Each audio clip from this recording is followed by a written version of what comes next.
Salut à tous, j'espère que vous allez bien. Aujourd'hui, on se retrouve pour voir ensemble la quatrième vidéo sur la peinture qui est juste ici, une copie de Claude Gelée, un petit peu inspirée de différentes peintures, et puis on recompose tout ça ensemble. Donc c'est la suite des peintures pour débutants pas à pas où je donne les mélanges de couleurs. Du coup, aujourd'hui, on va s'attaquer à tous les bâtiments. Vous voyez qu'il y a pas mal de pierres en bas, des petites ruines. Il y a un bâtiment qui est juste là, et puis pareil de l'autre côté, puis après il y a la tour un peu lointaine avec le petit pont. Donc aujourd'hui, on va voir un petit peu tout ce qui est pierre dans la peinture, du coup les différents bâtiments, les pierres aussi qui sont naturelles dans le sol du premier plan et les différents éléments pour construire un peu tout ça. Ça va pas être très compliqué en fait quand il y a beaucoup d'architecture, de géométrie comme ça peut faire un peu peur parce qu'il y a beaucoup de détails, il y a beaucoup de petites nuances, de petits éléments, mais vous allez voir ça va être assez simple. En fait, on va simplement faire trois couleurs avec une couleur pour le foncé, une couleur pour le clair et puis une couleur intermédiaire. Et avec ces trois couleurs-là, on va pouvoir assez simplement construire nos différents bâtiments avec du coup les différentes facettes cubiques ou rondes des différents murs. Donc on va construire avec ça. Et ensuite, pour pas que les bâtiments soient trop similaires entre eux, on va simplement ajouter des toutes petites nuances dans les peintures avec un petit peu plus de jaune, de bleu, de rouge, simplement pour faire varier un tout petit peu la couleur mais garder les mêmes valeurs et construire voilà, les différentes facettes à la lumière ou à l'ombre.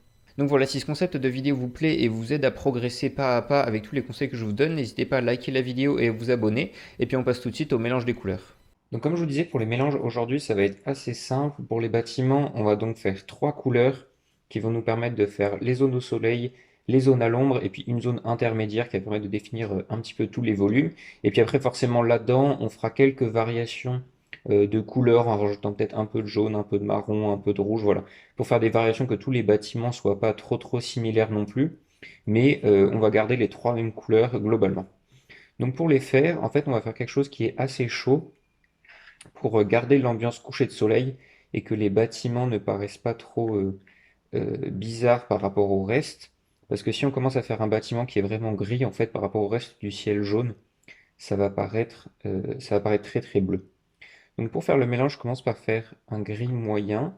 Donc pour faire ça, je prends du tard d'ombre brûlé et du bleu outremer en même quantité qui va me permettre de faire du noir. Et ensuite, ce noir-là, on va pouvoir le mélanger avec du blanc pour l'éclaircir et rajouter une touche de jaune pour réchauffer et avoir quelque chose qui ressemble à de l'ocre. Là, j'utilise toujours les mêmes types de couleurs que d'habitude, que dans les autres vidéos. Vous commencez à connaître, mais là, pour cette couleur-là, par exemple, on aurait pu utiliser de l'ocre. Je ne l'ai pas fait parce que je voulais garder les mêmes couleurs, ce sera plus simple pour vous. Mais si vous avez une terre ocre, ça pourrait être utile pour cette couleur-là. Vous voyez qu'on a un gris qu'on éclaircit un petit peu et on va rajouter une touche de jaune. Donc ça, la couleur est bien, ça pourra nous faire les zones foncées. En fait, ça définira la valeur la plus foncée de notre peinture. Et ensuite, on va pouvoir éclaircir cette couleur-là au fur et à mesure. Donc j'en reprends un petit peu. Hop, on va rajouter du blanc de titane. Ça, on est en train de faire la couleur moyenne. Donc on va faire quelque chose qui est plus clair et on va réchauffer un petit peu parce que du coup, cette couleur est plus lumineuse, elle est un petit peu plus au soleil. Comme ça devrait être pas mal. Et ensuite, pareil pour la couleur la plus claire, on éclaircit encore une troisième fois. Là, on va faire quelque chose de très lumineux avec des beaux flashs du soleil. Donc on va vraiment faire quelque chose de très clair. Et pour le coup, comme c'est le soleil qui va éclairer directement ces zones-là, on va faire quelque chose d'un petit peu plus orangé. Donc, je mets une toute petite pointe de rouge dans le mélange pour vraiment faire le coucher de soleil orangé qui vient éclairer les bâtiments. Et voilà, je pense que comme ça devrait être bien. On a nos trois valeurs pour faire les bâtiments, avec donc les ombres très foncées, la couleur intermédiaire et puis les flashs lumineux clairs. Ensuite, comme je vous disais, on fera quelques variations sur les bâtiments. Je rajouterai les foncés, je pense que ça ne va pas changer, mais pour l'intermédiaire, je rajouterai peut-être un peu de jaune, un peu de rouge sur les bâtiments pour faire des variations de couleurs. Et puis pour la couleur claire, pareil, ça ne va pas trop changer parce que c'est des flashs lumineux. Là-dedans, il y aura une petite variation pour la tour qui est au fond, parce que pour faire de la perspective atmosphérique, on va un petit peu éclaircir. Donc en fait, je vais prendre ce mélange-là. Comme c'est la perspective atmosphérique, les contrastes sont resserrés. Du coup, je vais l'éclaircir un petit peu en rajoutant du blanc et un petit peu de bleu pour désaturer aussi, venir faire l'atmosphère. Et en fait, je vais utiliser ce mélange-là pour faire le foncé, le clair. Je vais garder le même mélange en le désaturant un petit peu aussi. Je vais prendre ça, hop, ajouter une toute petite pointe de bleu et du blanc. Et comme ça, vous voyez que là, qu'en fait, on a fait deux variations de ces mélanges-là avec la perspective atmosphérique en rajoutant un petit peu de bleu et un petit peu de blanc, ce qui va nous permettre de bien voir l'aspect de distance. Si vous voulez plus de détails sur la perspective atmosphérique, je vais vous mettre un lien sur les vidéos que j'ai déjà fait à ce sujet-là qui pourront vous intéresser pour comprendre un petit peu ce mécanisme-là. Là, je vous donne juste les couleurs pour ces étapes-là. Donc voilà, on a tous nos mélanges pour faire notre peinture, on va pouvoir passer sur la toile. Donc comme d'habitude, j'ai ma palette avec les couleurs qu'on vient de préparer et puis j'ai ajouté une petite touche de liquin que je vais pouvoir mélanger avec ma peinture avec 20% maximum pour la diluer un petit peu, la rendre plus agréable à travailler. Donc pour commencer, là on a donc défini les trois valeurs de tous mes bâtiments. Moi j'aime bien commencer par la couleur la plus foncée, faire toutes les zones d'ombre, ce qui va me permettre de définir ma valeur la plus foncée et ensuite éclaircir au fur et à mesure avec la couleur moyenne et puis les flashs lumineux qu'on mettra à la toute fin sur les facettes qui sont vraiment face au soleil. Donc comme vous voyez, je commence par définir les couleurs les plus foncées. Sur mon bâtiment, en fait, ça va correspondre aux différentes ombres avec les petits plis de pierre qui vont définir une ombre en dessous parce que la couleur vient de la lumière vient de derrière par rapport au soleil. Du coup, ça va faire une ombre en dessous. Pareil sur les piliers, on va définir les facettes qui sont à l'ombre. Ici, on a un objet qui est rond globalement, la tour est ronde avec les piliers ronds. Du coup, si vous observez bien sur les photos d'objets ronds comme ça, en fait, on va avoir la facette qui est au soleil. Ici, ça va être sur la gauche parce que le soleil est à gauche. Ensuite, on va avoir une partie moyenne avec la couleur qui vient de plus en plus foncée. Ensuite, la zone la plus foncée. Et ensuite, sur la partie de droite du pilier, on va de nouveau avoir la couleur moyenne parce qu'en fait, il y a la lumière ambiante qui va éclairer le pilier sur ce côté-là qui va reprendre la couleur moyenne. Du coup, on ne sera pas la zone la plus foncée. Ça, en fait, c'est valable dans tous les cas où vous n'êtes pas en plein milieu de l'espace, où en fait, il n'y a qu'une seule source lumineuse. Ici, il y a de la lumière ambiante un peu partout, ce qui va avoir des influences sur les objets. Donc, en fait, pour toutes les pierres qu'on va peindre, là, ça va être la même chose pour ce bâtiment qui est plutôt carré. On a les ombres, on a les facettes à l'ombre, les facettes au soleil. Et en fait, les facettes qui vont être à l'ombre, certaines vont être quand même un petit peu éclairées par la lumière ambiante, ce qui va faire qu'on va mettre la valeur moyenne au lieu de mettre la valeur la plus foncée. Cette notion de lumière ambiante n'est pas forcément évidente à comprendre, donc j'invite à aller voir d'autres de mes vidéos, je vous mettrai les liens pour bien comprendre de quoi je parle. Ici, on va continuer du coup la peinture assez simplement. Donc pour tous les bâtiments, ça va être la même chose. Comme je vous l'ai dit, on commence par la valeur la plus foncée pour définir les zones qui vont être à l'ombre complètement. Ensuite, la couleur moyenne, globalement, en fait, je recouvre tout le bâtiment. Et puis la couleur claire, je vais juste faire quelques petites touches sur les facettes qui sont très au soleil.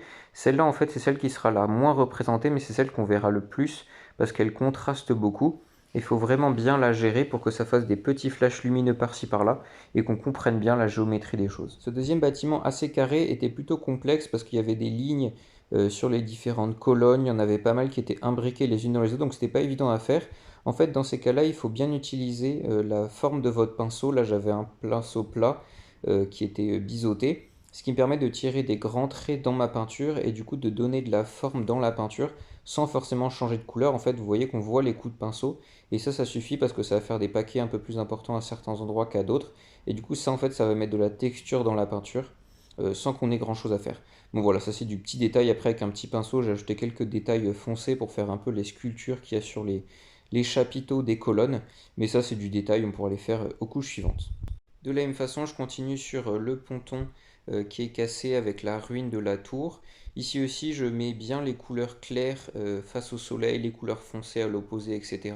Et puis à la fin, je rajoute quelques petits détails sur les pierres. Vous pouvez remarquer qu'entre tous les bâtiments que je fais, là en fait, pour chacun, je vais faire une petite variation de couleurs différentes. C'est-à-dire que je garde les mélanges qu'on a fait ensemble au tout début avec les trois couleurs. Et dedans, je vais rajouter un tout petit peu de jaune ou bien un tout petit peu de bleu ou un peu de rouge. Par exemple, le bâtiment qui était tout à droite, j'ai gardé les mêmes couleurs. Celui qui était tout à gauche, j'ai rajouté une pointe de rouge dans mes mélanges pour faire quelque chose d'un peu plus rosé. Sur le ponton, j'ai rajouté un peu de jaune et pareil pour les ruines que je fais au tout premier plan. En fait, ça va pas changer fondamentalement la peinture, on va la percevoir de la même façon, mais ça va apporter un petit peu de complexité et de dynamisme dans la peinture. C'est-à-dire que si on utilise les trois mêmes couleurs pour faire tous les bâtiments qui prennent quand même une grande part de la peinture, en fait ça va faire de la simplicité ça va paraître trop évident et un petit peu artificiel, alors que dans la vraie vie, chaque pierre est différente, a sa propre couleur, chaque bâtiment va peut-être fait avec une couleur de pierre différente, un type de pierre différent. Du coup, on va avoir un rendu qui va être un petit peu hétéroclite. Sur le bâtiment là que je suis en train de faire sur la droite de la peinture, vous voyez que j'ai rajouté pas mal de bleu dans la peinture pour faire les trois couleurs qu'on avait au tout début. Et ensuite, j'ai décidé que les murs du fond du bâtiment seraient assez orangés. Du coup, j'ai rajouté du jaune et du rouge dans mon mélange moyen qui va me permettre de faire les murs au fond du bâtiment. Ça, pareil, c'est pour rajouter un petit peu de dynamisme et puis ça rappelle un peu la couleur du soleil dans l'eau. Du coup, je trouvais ça sympa. Mais c'est surtout pour travailler justement le dynamisme de la peinture et faire plein de variations. Pour ce bâtiment-là, les détails commencent à être assez petits, donc vous voyez que j'utilise un couteau pour faire les facettes au soleil, faire des traits très très fins. En fait, ça c'est simplement en trempant mon couteau dans la peinture, juste la tranche. Ensuite, je peux tirer des grandes lignes droites qui permettent de faire les zones claires sur les différents piliers et puis les facettes du bâtiment de façon très simple. Ça, c'est une technique que j'utilise beaucoup en peinture. C'est vraiment très très pratique. Bon, sur ce bâtiment, il est quand même assez petit et il y avait pas mal de détails. Là, vous voyez, je suis en train de faire un escalier avec différentes couleurs, des petites portes à l'intérieur, les marches et tout. C'est vraiment de l'ordre du détail, donc je suis au petit pinceau là. C'est pas forcément une très bonne idée quand on commence de passer au petit pinceau, la première couche de sa peinture, alors que là, c'est vraiment des détails. Donc ce bâtiment, si vous ne vous sentez pas assez minutieux pour le faire, en fait, vous l'enlevez de la peinture, c'est pas très grave, ça va rien changer comme la tour qui est derrière. Ça va pas changer la grand chose dans la peinture. Moi j'aime bien faire les petits détails, du coup voilà, je m'amuse à faire tout ça et puis je trouve que ça apporte beaucoup de choses dans les peintures. Ça apporte de la complexité comme je vous disais, ça donne de la perspective, de la profondeur et puis on peut vraiment se perdre dans le paysage. Donc moi j'aime beaucoup faire ce genre de petites choses, mais c'est pas du tout indispensable comme vous le voyez. Pour la tour et le pont qui sont à l'arrière-plan, je vais donc utiliser les mélanges de perspectives atmosphériques qu'on a fait ensemble au tout début, c'est-à-dire que c'est les trois mêmes couleurs, mais en rajoutant un petit peu de blanc et de bleu dedans, ce qui va les désaturer et resserrer les contrastes en fait en les éclaircissant. Donc exactement comme pour le bâtiment de droite, là la tour est ronde, du coup je vais avoir une facette claire sur la gauche de la tour, ensuite une facette moyenne, une facette très foncée, et ensuite de nouveau une facette moyenne. Pour ce qui est des petits détails, c'est-à-dire les créneaux et puis la petite tour que j'ai fait au milieu du pont, je me fatigue pas à faire la 3D, en fait j'imagine qu'on voit pas les autres, et puis du coup je fais juste un petit trait comme ça. J'utilise en fait simplement la largeur de mon pinceau pour faire ces petits détails là, il faut pas chercher à faire plus compliqué que ça. Pour finir, on va s'attaquer à toutes les pierres du premier plan. En fait, là, je vais faire un fond de mon terrain naturel avec des pierres, peut-être un peu de sable, de la terre et tout, en ton de marron et d'ocre. Et ensuite, par-dessus, on rajoutera la végétation. En fait, ça permettra de faire des jeux de transparence avec les feuilles qui devraient être assez sympas. Donc, comme vous voyez, je commence par faire toutes les couleurs foncées avec différentes nuances, plus ou moins marron, plus ou moins bleuté. Voilà, je mets vraiment beaucoup de complexité là-dedans en rajoutant des petites nuances bleues, rouges, jaunes. Pareil pour les couleurs moyennes et pour les couleurs claires. En fait, là, vous voyez, c'est une zone vide, donc il faut apporter de la vie et du dynamisme dedans. Si vous faites quelque chose de trop uniforme dans les foncés ou dans les clairs ou les moyens, en fait, ça va se voir, ce sera complètement plat et ça rendra la peinture assez inintéressante. De la même façon que dans le ciel, on fait un grand dégradé et puis dessus on rajoute quelques petits nuages pour faire du dynamisme et puis dans la mer on fera pareil, c'est un grand dégradé, mais on rajoutera des vaguelettes et des bateaux pour faire bouger tout ça, pour rajouter du mouvement.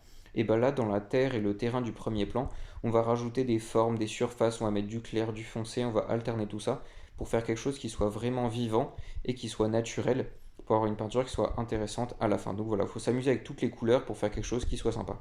Et voilà du coup pour tous les bâtiments et les pierres qu'il y a dans la peinture avec tous les différents éléments, vous avez vu que c'est pas forcément très compliqué, même s'il y a pas mal de détails en fait en s'attaquant une valeur après l'autre, on arrive à construire les différentes choses, les facettes à l'ombre, les facettes à la lumière, à mettre des petites nuances suivant les zones de pierre et les différents bâtiments pour que ça fasse un petit peu complexe, que ce soit pas trop uniforme dans les différentes pierres, mais voilà, en y allant petit à petit en fait on arrive à construire les choses et avoir un rendu qui est pas mal. Après bien sûr on augmentera le réalisme, les différents effets de texture, les pierres et tout ça dans différentes couches, mais pour une première couche, si vous avez réussi à faire ça, c'est plutôt pas mal. Donc voilà, la prochaine fois on continuera avec la végétation. Vous voyez que dans la peinture on commence à avoir rempli à petit peu près toutes les zones blanches avec le ciel, la mer, tous les bâtiments, et là les zones blanches qui restent c'est globalement la végétation et puis quelques détails des bateaux. Donc on fera ça toute la végétation la prochaine fois dans la prochaine vidéo. En attendant, portez-vous bien, peignez bien et à la prochaine.